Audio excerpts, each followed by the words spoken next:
Hello, everyone. I'm Ann Walsh, Associate Professor for Time-Based Media in the Department of Art Practice here at UC Berkeley. Welcome. Woohoo! Tonight, Art Practice's Wiesenfeld Speaker Series and the Berkeley Center for New Media's Art, Technology, and Culture Colloquium are pleased to host this talk by Kerry Tribe.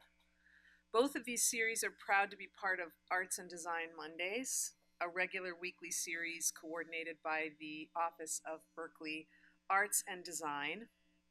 We are particularly grateful to the Arts and Design Office led by Associate Vice Chancellor Shannon Jackson for supporting the staff costs and space costs of this theater at BAMFA. So thank you.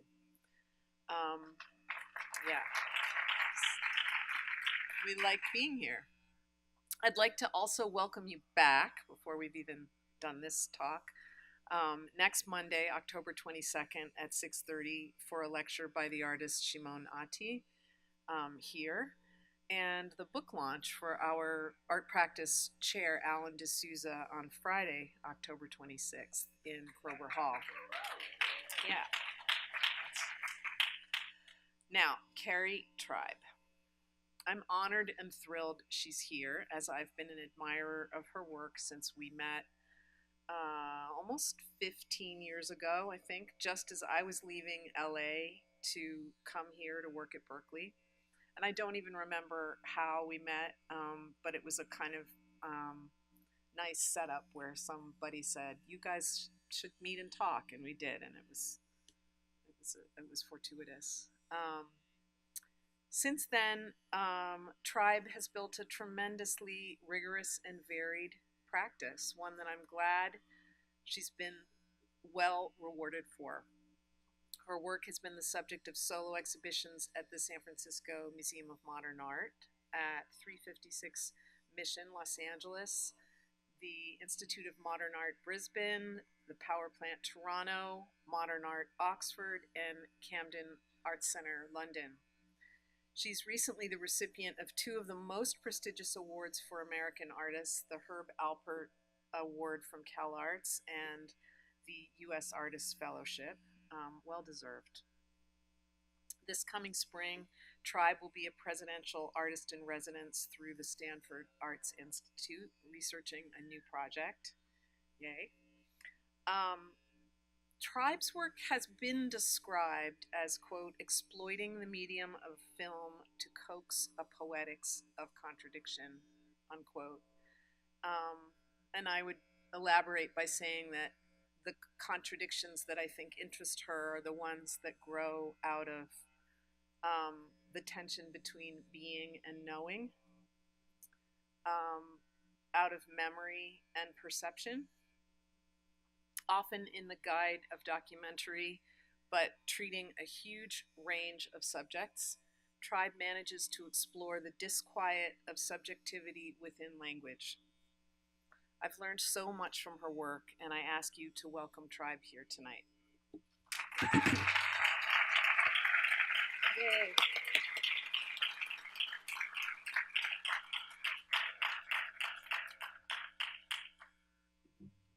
What a generous introduction. Thank you so much. And I'd also like to thank Greg Niemeyer, Ken Goldberg, Nicholas de Monchaux, Shannon Jackson, and Lara Wolf for the invitation and for making the logistics of this visit so easy for me. And thank you all, of course, for coming out and sharing your time and your evening with me. I'm looking forward to it. In the last couple of years, I've found myself thinking about what I recently learned philosophers called the hard problem of consciousness. That is, how it is that physical phenomena, brain processes, give rise to the conscious experience and the sense of a self around which all of our experiences orbit. And as I was putting this talk together and thinking about which pieces to include, I started to see echoes of this kind of question as a thread that runs through particularly my film and video works, which is mostly what I'm going to talk about today. And I thought I'd share a selection of works dating back about 15 years that seem to touch on this question of what it's like to be embodied what it's like to have an inner perspective on the world and a self that craves some experiences and runs away from others. And in particular, probably of most interest to me, how it is that we feel we really know one another, at least sometimes, at least some of the time, and in certain circumstances. As a parent, this question arises unrequested on a daily basis, and I find myself entangled in all kinds of wonderful and also sometimes really awful ways with these two small humans that my partner and I apparently collaborated on. And I have a tendency to bring all conversations back to parenting, which can get really old. So I think I will kind of leave my introduction there and try to dive in because I'd like to show a whole bunch of work. The first piece I wanted to show is a project that I made in graduate school at UCLA called Here and Elsewhere. And this is a picture of it installed. I think it's a pretty low-res picture from my thesis show. And just want to introduce the piece. I'll just show a clip quickly, but essentially it's a kind of a large cinematic rear projection of two projectors side by side. So this is back in the days of that 3:4 aspect ratio. So what's produced is a kind of panoramic looking image, but it's really two images side by side played simultaneously. I'll play a little clip of the piece and just mention now that it's structured around an interview with a 10-year-old girl named Audrey. She's not 10 any longer. And there's an off-screen voice that you'll hear asking her questions, which belongs to her father, who's Peter Woolen. And Peter Woolen's questions are scripted. I wrote them with some support from Peter based on a film that I'd seen myself, and Audrey's responses are unscripted. They're her own. Does your existence depend on your body? Yes. So if you only have one physical body, then you only really exist once.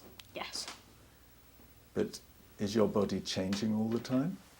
Yes. If it's changing, does that mean there's an old you and a new you? I guess so. How can you be the same you? Is it just an idea? You said ideas exist. I think I'm still the same me, but I'm different, but I'm still me.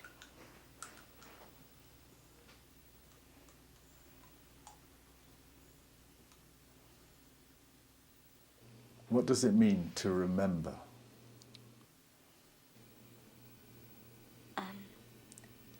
To hold a place or scene in your mind which was in the past.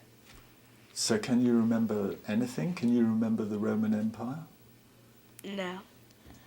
You can only remember what you see and what you feel and what you touch and what you taste.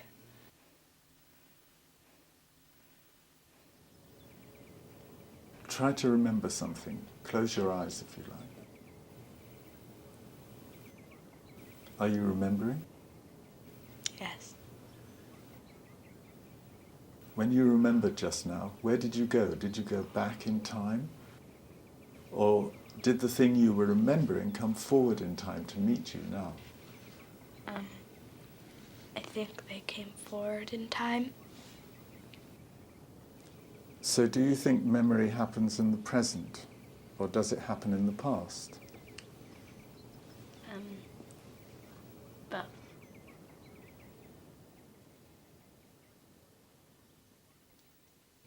If I said, oh, back in the 1970s such and such happened, would you know what I meant? Would you know what I meant by the 1970s? yes. What do you see when you try to imagine the 1970s? I don't see anything. It depends what you said. But just the 1970s in general, I can't see it, but I know there is the 1970s. What do you see if you try to imagine the 1970s? I don't see anything. Was it a long time ago or a short time ago? Long time ago. Have you been alive for a long time or just a short time? compared to some people, a short time. Compared to some people, a long time. Feels like a long time. Because it's my life, and the year seems to be like so slow. Being 10 years old, I mean, if I was 63, I would think it was a long time. Also, if I was 2, I would think it's a long time. It's because, well, in some aspects, I think it's a short time. Okay, so I mentioned the questions were scripted, partly from me, but really they were inspired by this made-for-TV miniseries that Jean-Luc Godard and his partner and collaborator Henri Meville made in the 1970s called France Tour Détour des Enfants, which I stumbled upon in some grad school research.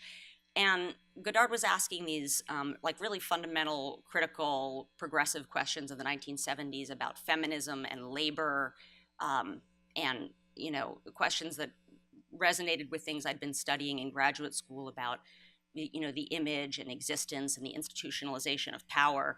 And this little girl, Camille Virolot, just wouldn't take the bait.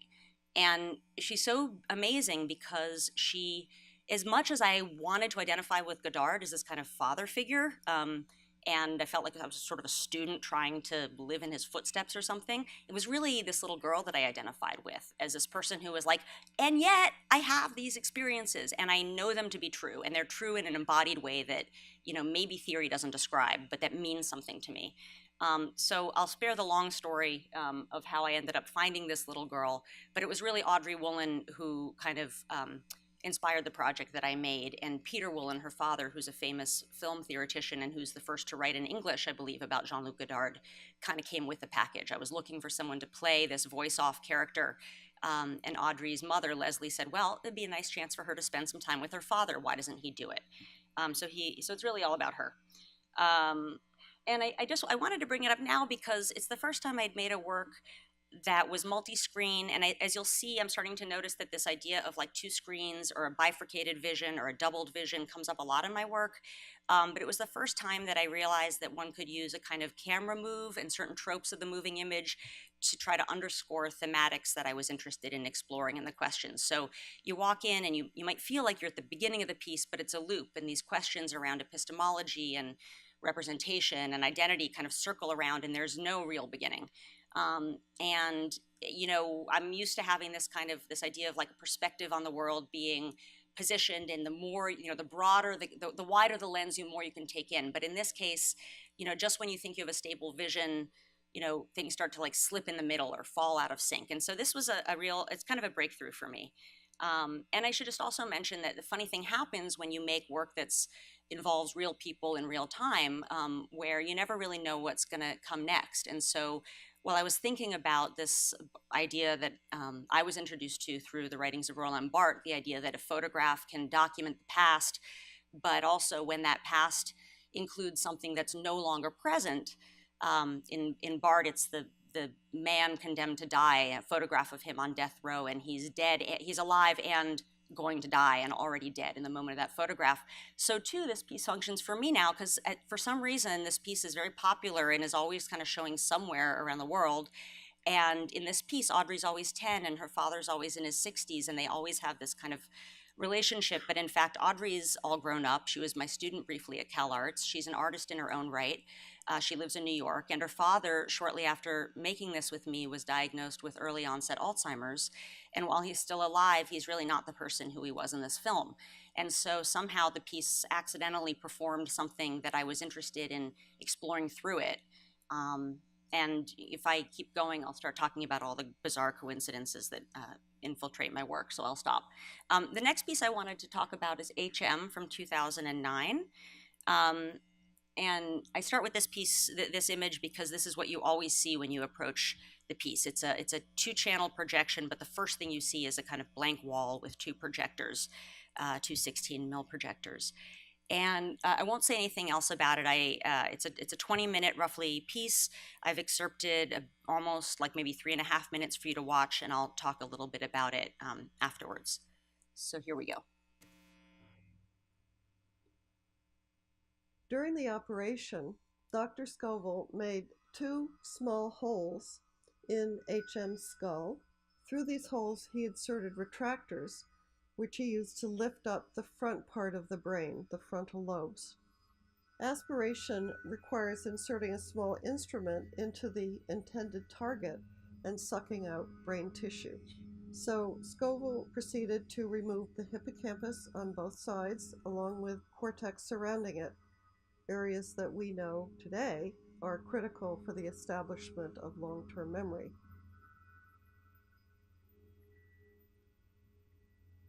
Henry, what are you describing?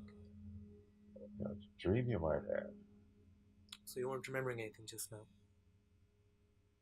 No, it was like a dream. Like a dream, or was it a dream?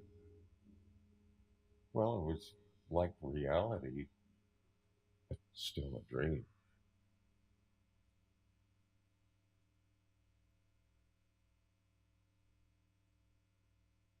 HM made a good recovery from the operation, but it was immediately apparent that he could not lay down new long-term declarative memories.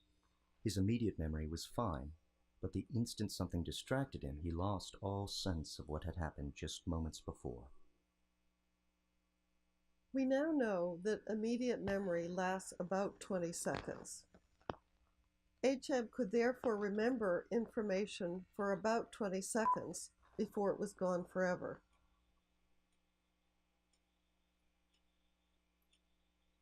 HM remembers all that happened to him up to the time of his operation, but can recall next to nothing that has happened since. Between 1953 and 20 seconds ago, his episodic memory is blank, and that blank space grows longer at the same pace that his life moves forward.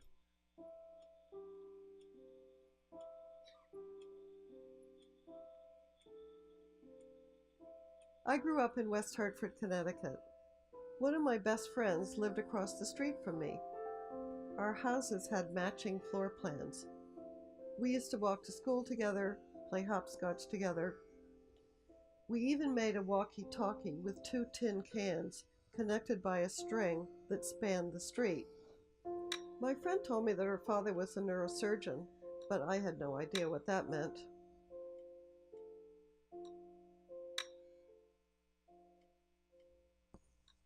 Do you know how old you are?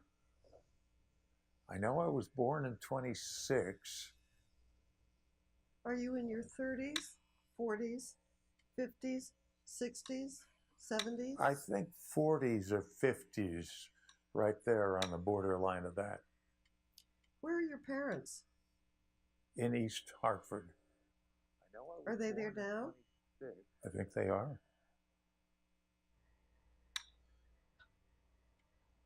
Years later, I found myself reading about a brain operation my friend's father performed on a young man trying to cure his epilepsy.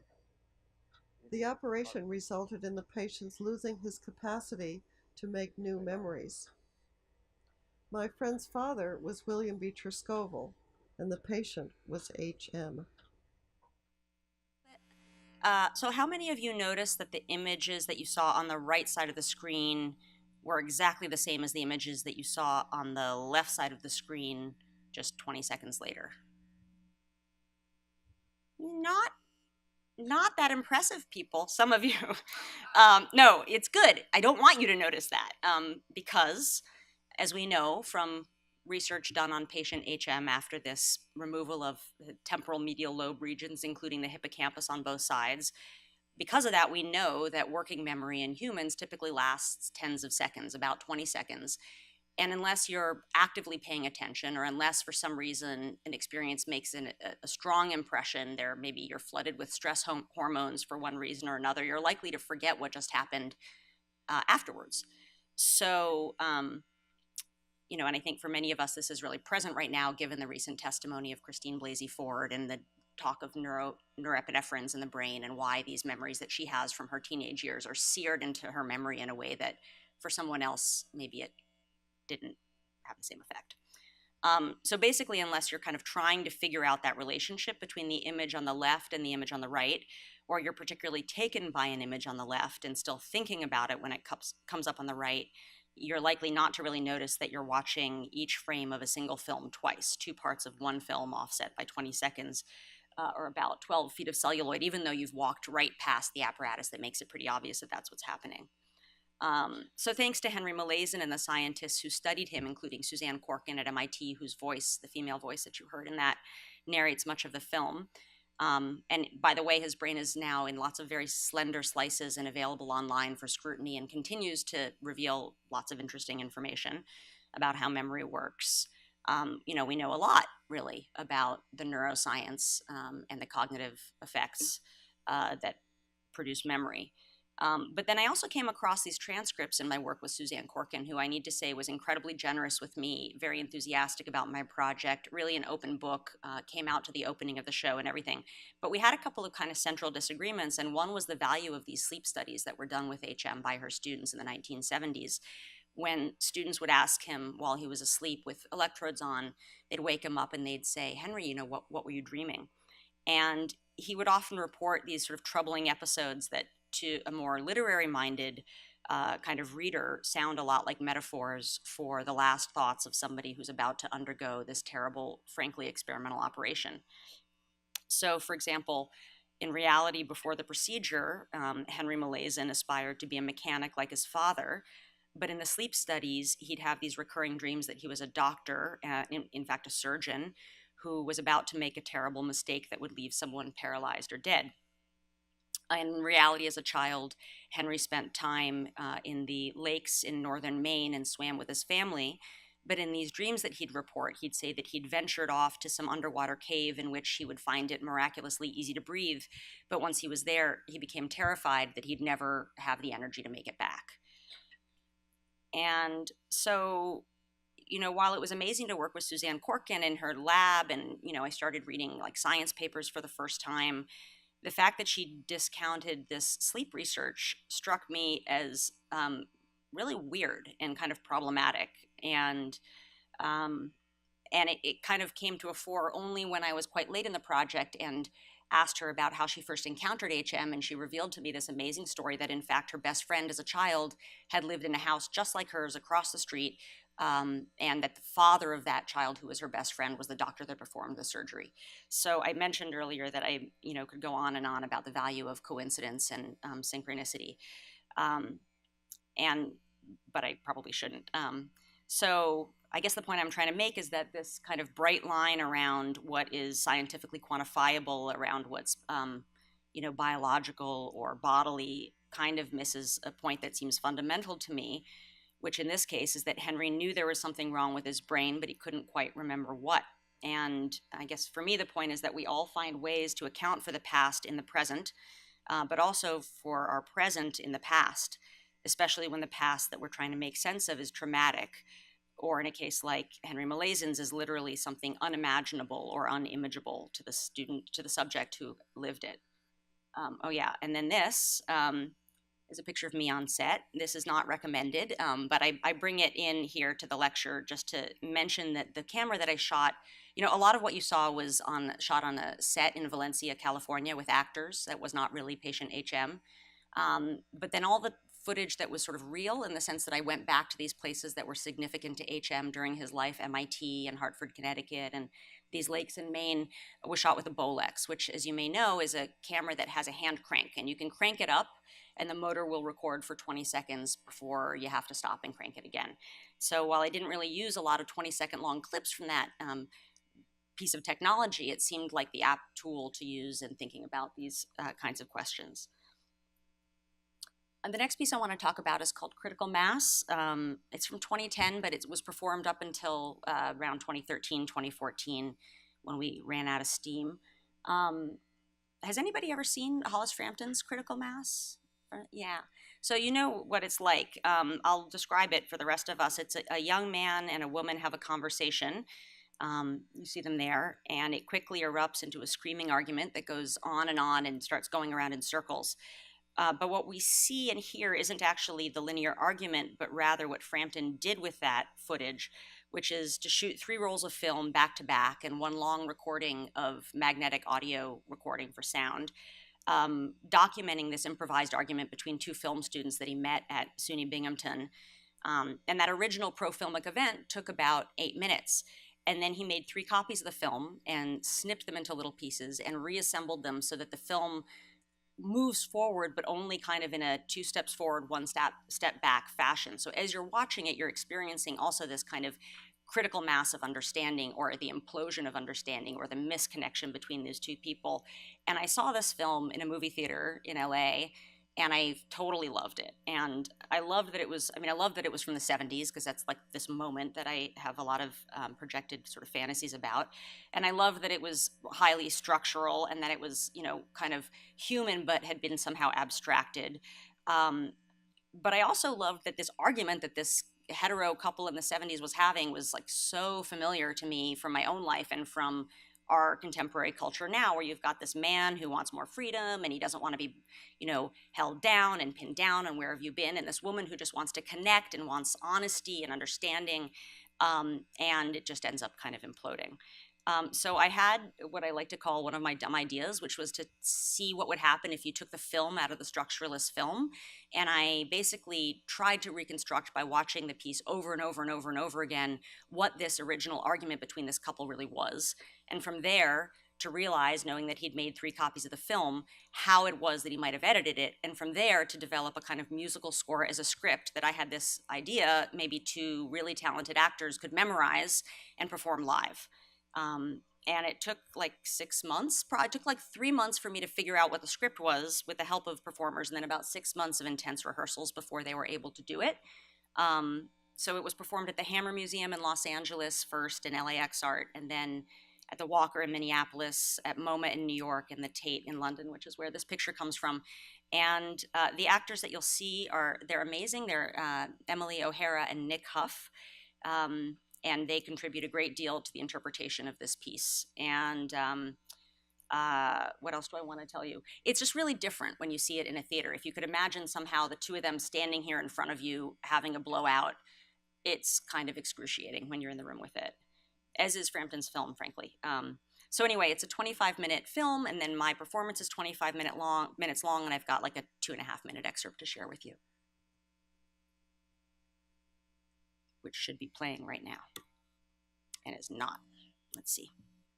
I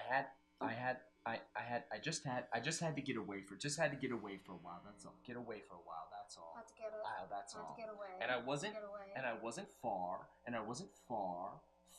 Yeah. And why don't we just why don't you just go away permanently? Why don't you just go away permanently now?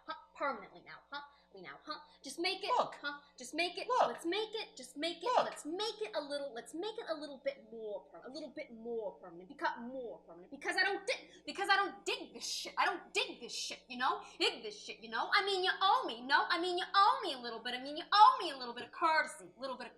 Like a phone call. Well, I'm sorry. phone Sorry. call. I couldn't get to a phone. Couldn't get to a phone. Own. Look, this is going absolutely no place. Absolutely no place. It's going Perfectly all right. It's going Perfectly all right. All right. Where were you? All right. Where were you that you couldn't get to it? And were you that you couldn't get to a phone? I'm at you that you couldn't get to a phone. None of your fucking business.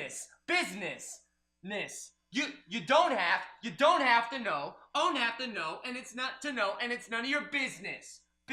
All right. Then your whole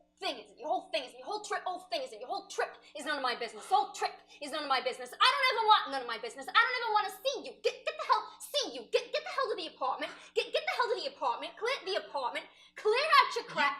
Air out your crap. Just get out of my life. Just get out of my life. This I don't need. I just don't need it. I just don't need any apartment. I'm not getting You get the fuck out. You get the fuck out of the apartment. Fuck out of the apartment. You get the fuck out of the apartment. Fuck out of the apartment. I'm the one apartment, man. I'm sorry, I'm not. I'm sorry, I'm not. I'm the one who rented it. I'm not. I'm the one who rented it. I'm sorry, I'm the one who rented it. I'm sorry, I paid I'm not. who rented it. I'm I paid sorry, more I'm of the not. rent. I paid I'm more of not. the rent on that. More of the rent on that damn I had- apartment than you. That damn I'm sorry, apartment than you did. I'm sorry, Apartment I'm than not. you I have did. no. I'm not. I have no place. You're not, huh? I have no You're place not, to go. All right, I have no not, place to huh? go. All right, then I'll go. Oh, All place right, to then go. I'll go. I'll Oh. go. I'll go. I have other places. I have other places to go. There are other places to go. There are plenty of Good. There are plenty of Good. guys that I can live. Plenty of Good. guys that I can live with. I can live with. I don't need your And shit. probably. Don't need And your probably shit. have. Your Probably shit. have been. Have been.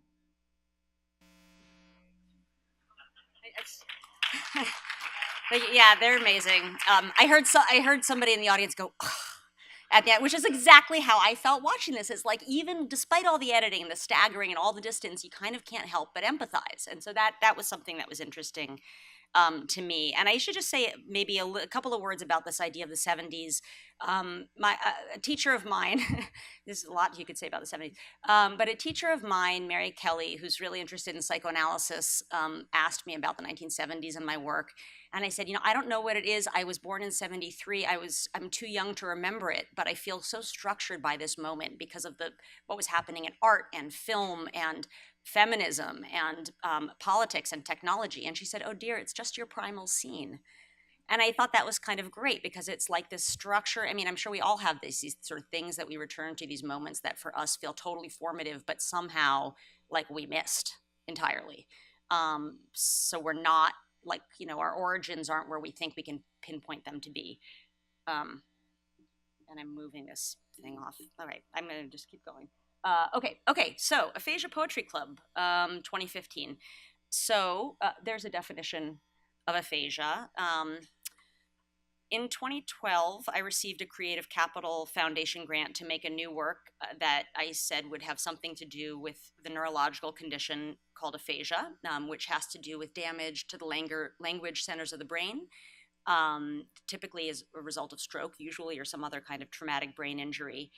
And the way that I'd kind of framed it in my application, which in the end I think was really problematic, was that I've been working with subjects who do this sort of first-person address, speaking into the camera about their experience for many years.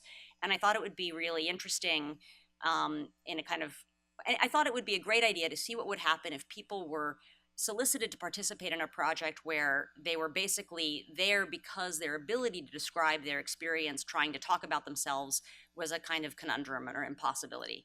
And as soon as I met a bunch of aphasics, I realized that no two people with this disorder have the same condition, and that actually the idea of somebody kind of standing in for a larger, like, semantic or symbolic problem is totally fucked.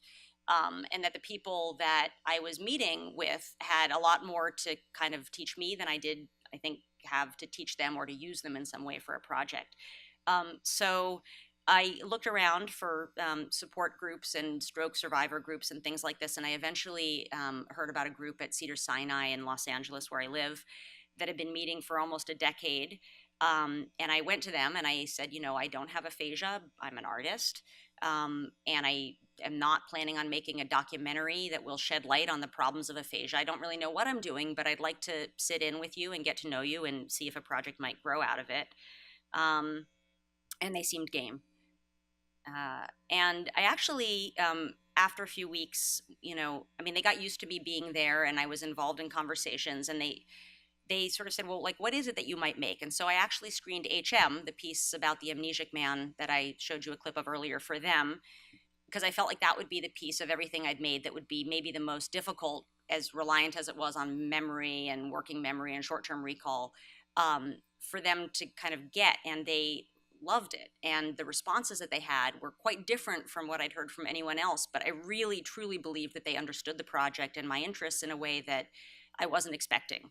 They intuited a lot out of it, and they had a lot of really good questions. And so we started talking about what kind of project I might make with them, and how they would feel sort of performing as themselves in a project for an audience that largely wasn't aphasic. Of course, they'd be welcome to come to it, but recognizing that there's a real difference between the people participating in the project through words and the people that were watching it or listening to it. And after a certain point, they started teasing me, and they said I was just being really neurotic. And at this point, I was an honorary aphasic, and they didn't care what I did. They trusted me, and it would be fine. And I also started to realize I was going to this group not really for the project, but actually because I loved going to this group, because the patience and the quality of listening in the room and the ability to be oneself unselfconsciously was like something I'd never experienced in a room full of strangers. And so I really started to love going there and developed quite close friendships with a number of them. And I recorded interviews with a dozen or so members of that group. And in the end, I ended up working closely with 3 individuals whose voices narrate a large scale, it's like about 60 feet wide, 3-channel installation that I called the Aphasia Poetry Club.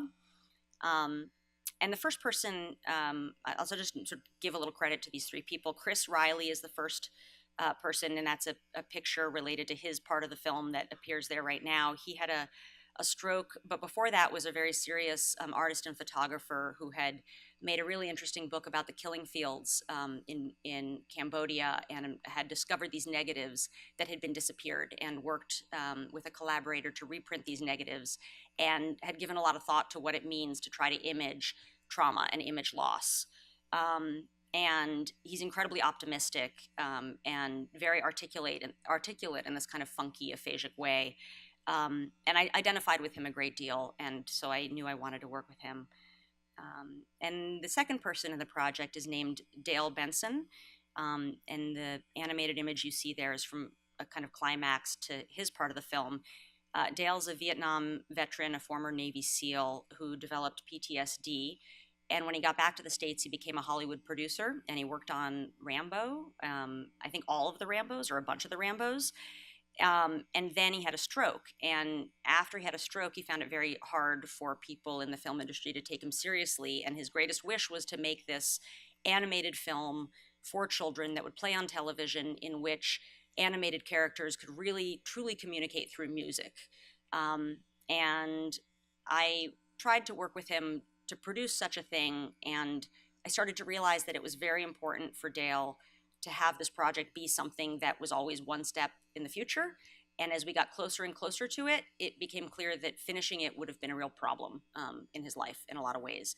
And so we came to the agreement that I would build a sort of set of avatars, animated avatars for Dale in the film, because you never see anyone in my film who's actually speaking. And the part that's right there is from a climax of his part of the film, in which there's a sort of song and dance number that involves my voice and my husband and our little kids playing different characters, singing along to kind of Dale's version and vision. And the third subject in the film is named Laura Romero, and she's my age, and she happens to share my birthday, and she lives very close to me.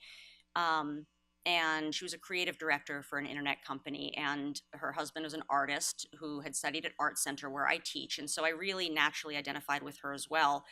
And the 3 of them kind of take turns narrating this half-hour looping installation, talking about their lives and their interests and their experiences with this condition of aphasia. And while we never see them, each has a really distinct kind of footage and a mode of editing that seemed appropriate to try to kind of bring their voice in a way to life, to give a kind of picture to their voice. So I'll show you a brief excerpt. The film is about 28 minutes long. The excerpt is about 2 minutes long. And this excerpt comes from a part that's towards the end of Laura Romero's part of it, which touches on images that occur throughout the film. So it seems like a useful little excerpt to give you a sense of the work.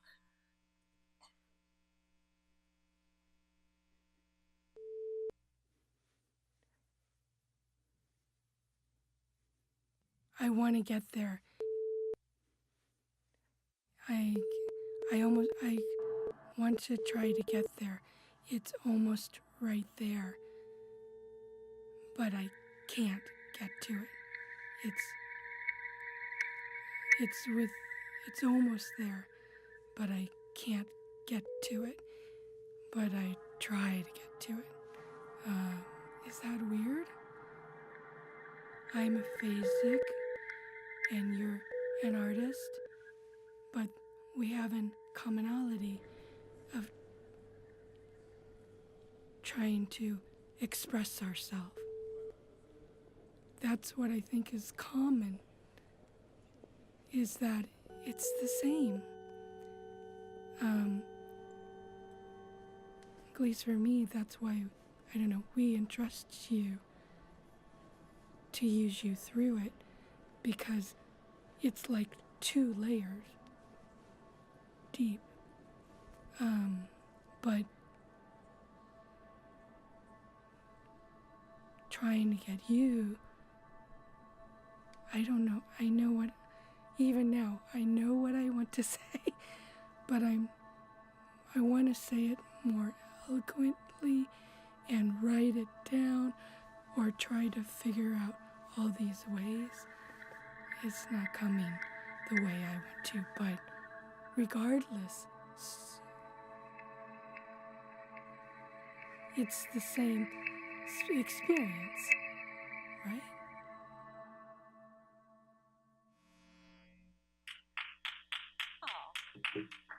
So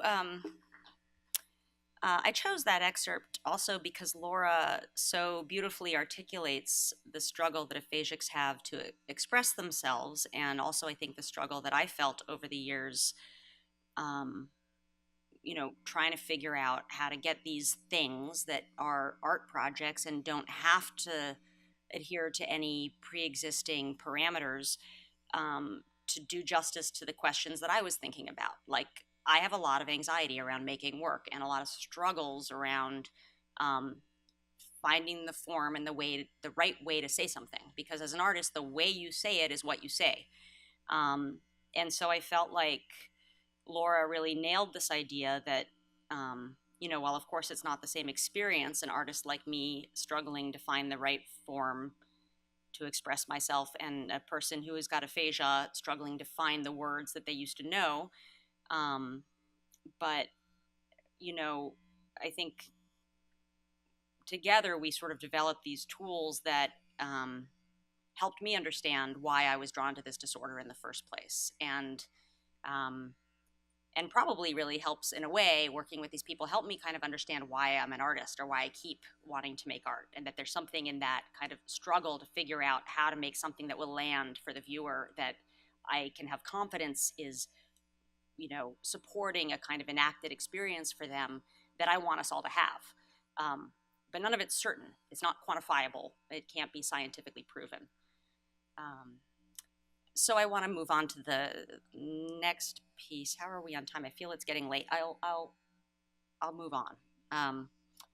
So this is an exhibition that I did in Mexico City in 2017 called The Word, the Wall, La Palabra, La Pared. If anyone is a native Spanish speaker, I apologize for my accent in advance. I think I mentioned early on that I have this kind of parallel practice of making objects and images, and it didn't seem to make sense to bring many of those in, but I thought I would touch on them here. Basically, in 2017, shortly after Donald Trump took office, I was invited to do a solo show in Mexico City. And I'd never been to Mexico City, and I wasn't really sure about how my work, which has a lot of talking and a lot of talking in English in it, might function there. And I was also worried about my Spanish, because I used to be almost fluent in Spanish, but I had kind of all but forgotten it in the years since I had studied it in college. And so I started with this image because I think I felt a little bit like this plant. But Chris, the aphasic photographer who I mentioned had participated in the last video, had said something really interesting to me while we were working together, which is that after he had his stroke, he continued to take photos, but now he would always turn the camera upside down. And I never really got to the bottom of this, or why it was, and if it had to do with difficulty in controlling his right hand with fine motor skills because of the left hemisphere stroke that he'd had, or if it was that his whole world had kind of been turned upside down and the only accurate way to represent it was to turn the camera itself literally upside down. But to me, as to many of us, I think in the initial shock after Trump was elected, everything seemed upside down.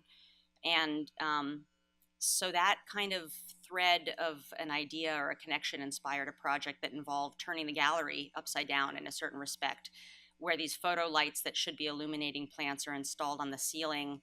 And these kind of stairs that you see in the background there, those gray stairs, are a kind of signature feature of this particular gallery in Mexico City. You can't see them because they're right behind the camera in the photograph that's up there now, but we reproduced the stairs on the ceiling, and there was this kind of mirroring and symmetry. So when you walk into the space, it's not entirely clear whether you're standing on the ceiling or whether everything else is just the wrong way around. And what else? The plants there have these names in Spanish. They don't have the same names in English, but they're names of body parts in animals, like pata de elefante, which is the plant in the foreground. It's like an elephant's foot, or cuerno de cabre, which is the goat's horn. Yeah, and then there was this wall that was really dumb. When you first walked into this gallery, they had beautiful full-size windows facing the street, and you'd walk in the door and immediately be faced with this gigantic wall. And there was so much talk at this point in Mexico about the wall that Trump was insisting on building, that it just seemed ridiculous to like leave a wall like that I didn't need anyway in place. And so we tore down the wall, and out of the remains of that wall, we reconstructed a new space that worked well, I think, as a projection site for a little video that I made.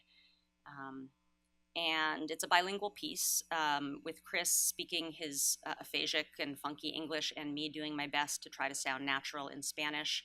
And it traces a kind of series of coincidences, yes, that aren't really part of the clip I'll show you, but you can sort of trust me, they're there.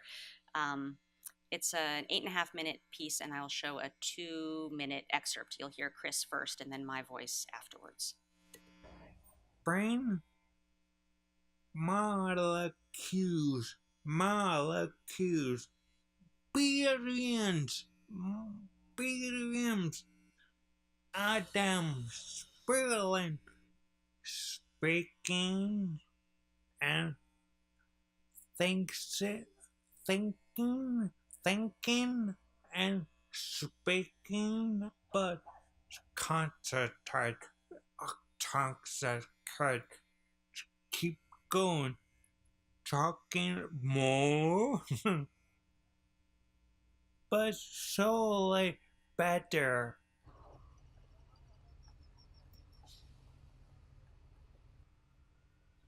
Manos,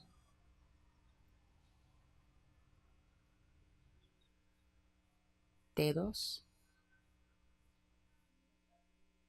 dientes, codo, nariz, dedos de los pies, piel, oreja, pies, otros pies, zapatillas, zapatillas, más zapatillas, zapatillitas. ¿Cómo se puede ser conocido por otro? Okay, and so that brings me to the last project I want to talk about, which is called Standardized Patient, from last year. A standardized patient is a professional who's been trained in performing as a specific patient that's been scripted. They're typically also trained in communication skills, remembering everything that a doctor in training might do with them in an encounter, and offering useful, constructive feedback to a doctor in training who would be seeing them and treating them as a patient. So they're actors, especially in Los Angeles, they're kind of all actors, but they also have a kind of institutional role in medical education that is pretty powerful. Medical students work with standardized patients or simulated patients to develop their clinical and diagnostic skills. Doctors in training practice like asking the tough questions and delivering bad news and interviewing and palpitating and diagnosing standardized patients in different kinds of encounters. So the image you see here is a still from my film. My film is structured primarily around something called the objective structured clinical examinations, which I believe they do in third year med students, in which they have a timed encounter of 15 minutes. They look at a sign on the door that gives some brief information, name, age, weight, vitals of a patient they're about to see. They walk into the room, and then their job in 15 minutes is to take an interview, figure out what's going on, do any kind of diagnostic tests they may need to do, and then offer a provisional diagnosis and a course of treatment, or the next steps. And then the actors playing the patients, as I said, are specially trained to play these standardized roles that could really be played by any number of different individuals. So at any given time right now at Berkeley and UCLA and Riverside and Stanford and USC, there are these same cases, these same patients being encountered by all these different med students, and those patients are being played by hundreds of different performers. They're given names, occupations, family histories, and they've been instructed to answer questions depending on how those questions are asked. So the better the doctor gets at asking questions in ways that encourage the patient to open up, the better their odds are of getting information that they can then use to build empathy with the patient, and the more likely they will be to establish a probable diagnosis and a course of treatment. And so really standardized patients are part of the practice of teaching doctors to demonstrate empathy, which is sort of interesting to me. And then in some exercises, SPs and students debrief afterwards, and the SPs offer this kind of constructive feedback. But in these particular exams, as soon as the door closes and they run out of time, as soon as the buzzer goes off and they run out of time, the doctors thank the patient, leave the room, and then the patient jumps off the gurney and rushes over to a little computer terminal where they quickly type up their reports and evaluation. And so what they say about how the med student performed actually has an impact on that med student's grades. So as somebody who's worked for years with actors and really empathized with the position they're in, where as artists, their body is their work, their voice, and the way they express, and all these things, the way they handle themselves in an interview, all of this is kind of up for judgment and evaluation. It was like, kind of really satisfying to know that some of the better actors who are good at communicating responsibly with these med students are actually empowered to grade and give feedback to the med students. So there's sort of power dynamic and inversion. And also funny situation because you've got, students pretending to be doctors while you've got actors pretending to be patients. So all these different kind of levels of performance. And the whole thing is usually documented on closed circuit TVs that then afterwards the students and their faculty can use to debrief. They can see how it went, what might have gone wrong. So SF MoMA commissioned a new work. Technically, they said you could either use this modest budget to ship some old work out, and we could pay for framing, or if you think you can make a new project on this modest budget, you can try that. And I was like, oh, money for a project, great, I'll do it. Which is how most of my work gets made. And so, anyway, I made this 2-channel installation, and it's basically 2 related but unique and separate projections on either side of a screen that separates 2 halves of the room. It's on an angle in the room, but they share one soundtrack. So 2 images, 1 sound, as it were. And basically the perspective from which you look at the video determines what you're going to see. So on one side, like what we'll call projection A, that's up there right now, you see live encounters and footage that was shot around these facilities at USC and Stanford.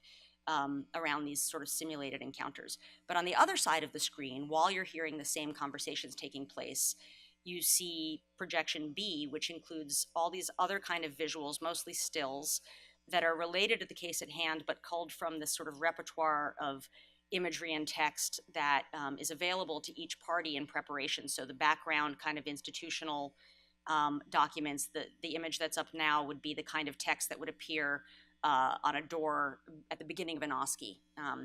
So you know only that the patient's name was Judy Donaldson. Again, this picture of students lining up in the hallway before this timed OSCE exam. And on the backside, different material. So it's a 17.5-minute film. I've prepared a 4-minute excerpt. And less, it's frustrating for me to show the work in this way because you can never, it's designed so you can never see both at once. So a lot of people might walk in and only see the front, the A side, or only see the B side, and now you'll be seeing them both in a way that's not intended. But I think I did enough setup, you get the point. Okay. Richard? Hi. It's Diane again. I think you fell asleep for a little bit. I think the last thing you mentioned was that you're usually very vocal. I had recommended that you don't hesitate to let people around you know what it is that you want. And hopefully in that sense, you'll be able to have clearer communication and not have to expend as much energy. Time out. Time out? Okay. Okay, Dan. why don't you come back? And then, okay, where do you guys want to go next? Dada has brought us up to a very good point.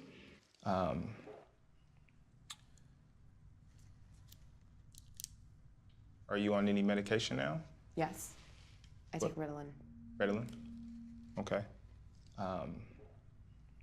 Do you drink, smoke, do any kind of hard drugs?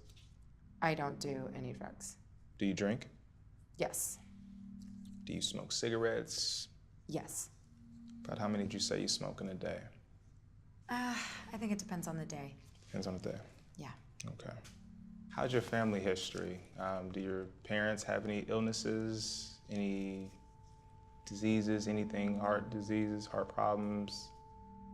My family have had heart attacks. Heart attacks. Okay. Mother, father, both? My mother and father. Mother and father. Let me ask you before I continue on with this, when's the last time you had any sort of pain or any kind of discomfort in your chest area? Do you know? This morning. This morning? Okay.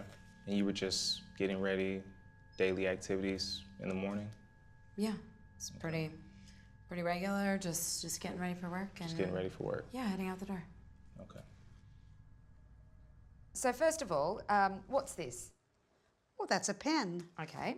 And what's this that I'm sitting on? A stool. Okay. And what's this on my wrist? It's a watch. And if I could just ask you to remember those again when I ask for them later on in the conversation. Oh, okay.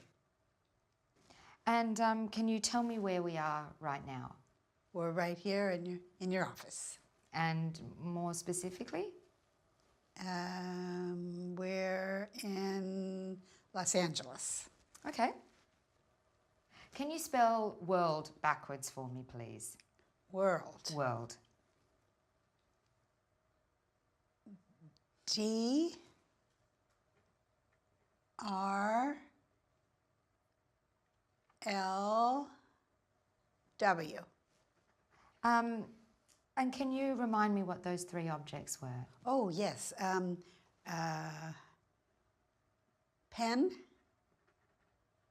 and floor and chair.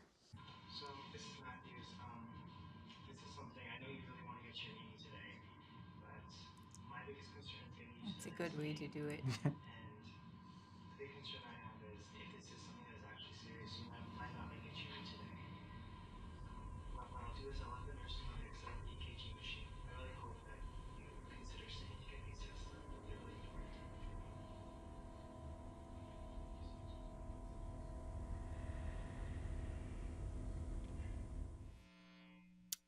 What else to say? It's been in a couple of different venues. I think maybe the most surprising thing for me about this project is, sort of after the fact, looking back on it, is the way that doctors, established doctors who have seen the work since it's been exhibited, have gotten in touch with me and said that it brought back the terror of being a medical student and all the mistakes that they made and all the mistakes that they are afraid they still make.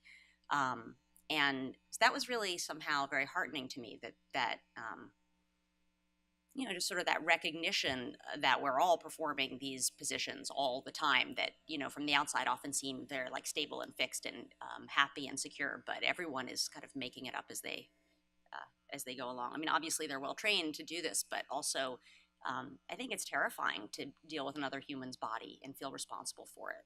And so those dynamics of empathy and compassion and care that implicate also knowledge and power are complicated and are something that I'm interested in kind of continuing to look at. What else? I'm trying to sort of think about this. I think as a way to wrap up, I might just note that we tend to think of encounters with art as sites of possible engagement with ourselves and the world, with our perceptions and our belief systems and our feelings of agency or our lack of agency, that art can enfold us in its experience and that the experience of art can expand within each of us. and that technology as art can provide what philosopher Alva Noe aptly calls strange tools for the philosophical examination of ourselves and the worlds that we create together. And that's it. Thank you.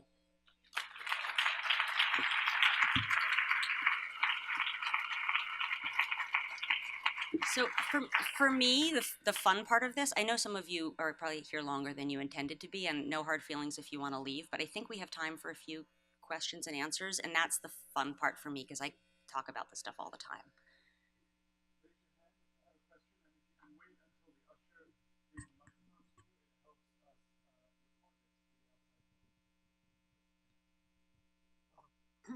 Forgive me if I'm being presumptuous, but your work seems to embrace a kind of radical subjectivity.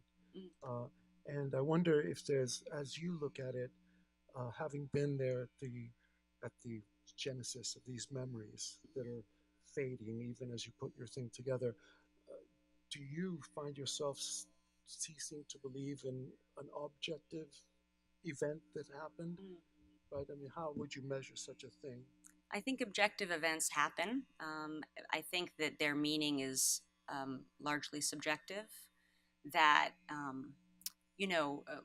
we may encounter the same world, and based on our backgrounds, have different experiences of it. But I do believe the world out there exists, and I think it's important that we continue to believe the world exists, because if we don't, then we just become purely sort of involved in the way we think about things, all kinds of harm come to all kinds of sentient beings that could readily be avoided. I don't know if that answers your question, but I do believe in the world outside of thought. Yeah. Thanks for the presentation. I love your work. And I have a professional question about how it's presented and packaged, because it's so tight, the aesthetic, and so clean and so precise. But the subjects you're talking about are kind of blurry, and they want to slip away. And they're very fragile and full of empathy. So is the strategy of tight packaging required as a kind of an armor or structure to make the fragile stuff happen? Yeah. How do you work that out? And the same goes for your presentation. It's so clear and so precise the way you lay it out. But actually all your subjects are kind of wild and unstable. Oh yeah, that's nice. No one's ever quite put it that way. Thank you for that question.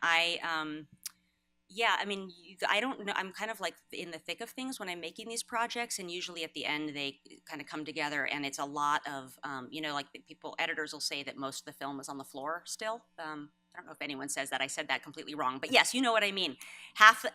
Most of what we shoot is on the floor, and the same goes for the ideas in this work. I mean, I start out thinking that, like this project that I'm ostensibly doing at Stanford is about cognitive neuroscience and consciousness and anesthesia and philosophy of mind and how we teach critique in art education and how we teach anesthesiologists. It may well not be about any of those things. Hopefully it'll be something that can be like 10 minutes and watchable by someone. But if you make a map the size of the world, then you're just living in the world. And so as someone who's making these representations, I think my job is kind of to synthesize. And but I wasn't trained in filmmaking, and often at the end of, once I get in the editing room, I'm like, oh my God, if only I'd gone to film school, I would know how to get what I want. But maybe I don't. Like maybe it's better that I kind of function like a documentarian, and I sort of set up these situations, and then things happen, and then I'm shooting them, and then I'm kind of figuring it out along the way.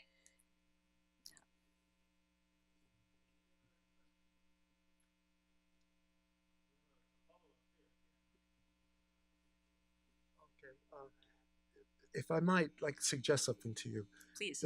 What your work, which I loved, by the way, it puts me in mind of a photograph that became rather famous, I think in 1983, a bombing in Lebanon, and the photograph showed the debris, the aftermath, and there was a plastic Mickey Mouse head in the foreground. And what ended up happening was a huge debate about whether the little piece of toy had been placed there. I remember that, yeah. Did you remember that? I remember that controversy, yeah. Yeah.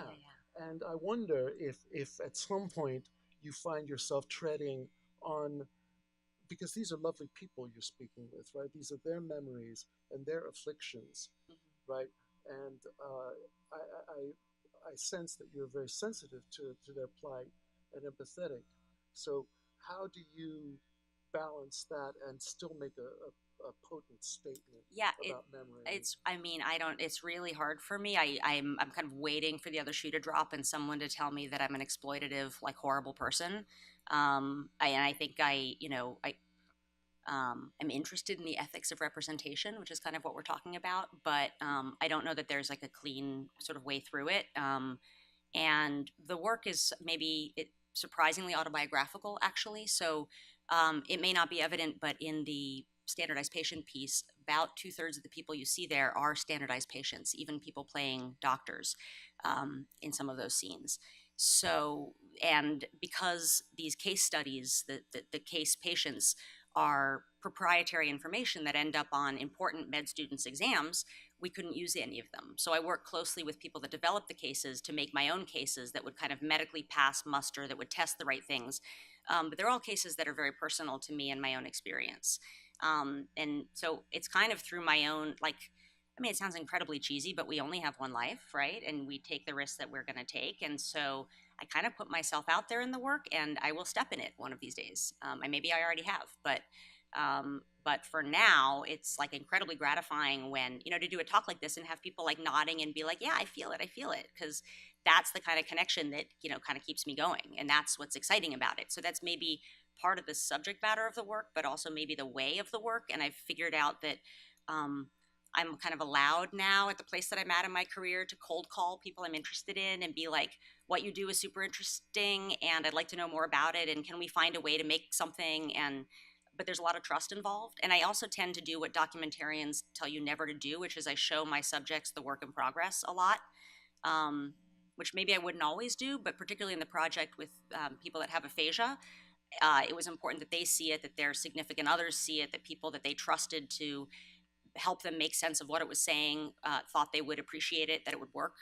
And like I said, now they constitute a part of my audience. I'm sharing work with them. I think about my kids the same way. Like, how does this work? How does this land for a child? How does this land for a philosopher? How does it land? Like, I want it to be accurate and precise and sort of true to the best of my ability, but it also has to feel a certain way. And the feeling is, I think, what conveys most of the ideas for me. Yeah. Oh, yeah. One last question.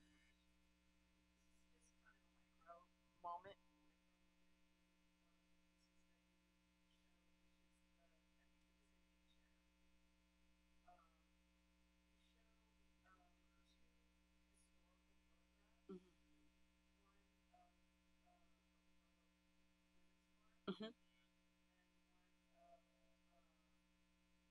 Civil rights protesters being hit with a fire hose, and they come up with the wrong dates. Oh, there you go.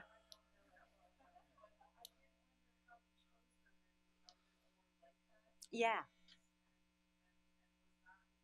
Yeah, so how that kind of ties it throughout the piece, there are these recurring images from the media, photos I didn't take of women's lib marches, the construction of the Berlin Wall, Frederick Douglass, Oliver North, Nancy Reagan, and it sort of filters through the piece because HM was often tested by being asked the famous faces test, like who do you recognize? And it was one of the ways that scientists established that he had a kind of cutoff of new long-term lasting episodic memory in the year 1953 when the surgery was performed.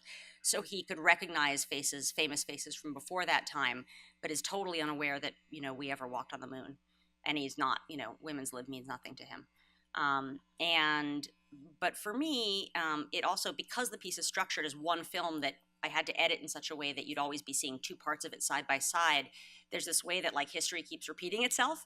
And so at times, there may be the right year sometimes and the wrong year other times. And those wrong years, again, have a kind of anecdotal, personal reason for being there. 2002 was the year that I made Here and Elsewhere and started thinking really seriously about this sort of second wave feminism and what happened to it or didn't happen with it. And so, yeah, and it's been interesting for me, though, now that you bring that up, to see how younger audiences, we're like younger, the audiences for the work are probably the same, but I'm getting older than my students. So, when I was like, everybody knows who Nancy Reagan is, But no, they don't anymore. Actually, you don't recognize, like, who's Oliver North? There's so many more important people now.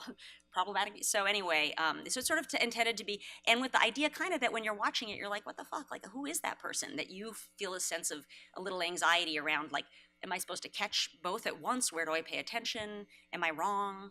You know, to doubt yourself maybe. Yeah.